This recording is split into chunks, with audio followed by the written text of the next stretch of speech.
kalihim ang inilatag ni Pangulong Bongbong Marcos sa kanyang ika-4 na SONA, kabilang ang pagtugon sa problema sa baha at abot kayang transportasyon. Nakatutok live si Mariz Umali.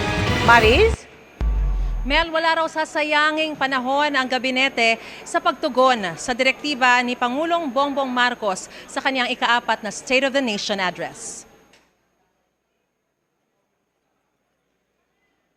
Kaya sa mga nakikipagsabwatan upang kunin ang pondo ng bayan at nakawin ang kinabukasan ng ating mga mamamayan, mahiya naman kayo sa inyong kapwa Pilipino.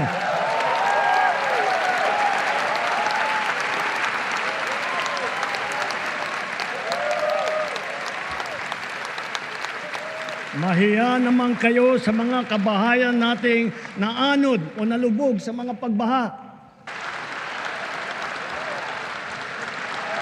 Bilang tugon sa isa sa pinaka-pinalakpakang pahayag ng Pangulo sa SONA, tulad ng pagkain. tiniyak ni Department of Public Works and Highway Secretary Manuel Bunoan na agad-agad isusumite at isa sa publiko ang kompletong listahan ng flood control projects sa ilalim ng kasalukuyang administrasyon. It will be open to the public how effective yung nakumpleto at saka yung sinasagawa para open, para tignan din nila kung tama ba yung pinaglalagyan ng mga proyektong ito at yun naman, graft yun.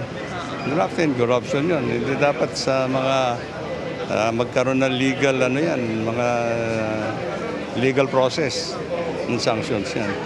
Agarang aksyon ang tugon ni Department of Transportation Secretary Vince Dizon sa isa sa mga pangunahing hakbang na pagbuhay ng programang Love Bus na dating sumimbolo ng abot-kayang transportasyon noong dekada 70 at ngayon ay gagawing libreng sakay sa buong bansa. Kaya sa transportation, yung mga sinabi niya na idadagdag pa nating serbisyo katulad ng pagbuhay ng Love Bus at gawing libre yon sa buong bansa, hindi lang sa Metro Manila, gagawin na natin yon agad-agaran. Bago raw matapos ang taon ay mamamasada na sa buong bansa ang mga Love Bus. Bukod sa libreng Love Bus, isa sa mga direktiba ng Pangulo ay ang agaran at ganap na paggamit ng mga Dalian train sa susunod na taon na matagal nang hindi napapakinabangan.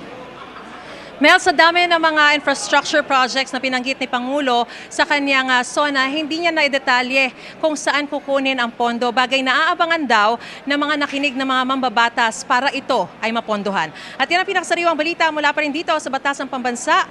Balik sa'yo, Mel. Maraming salamat sa iyo, Mariz Umali.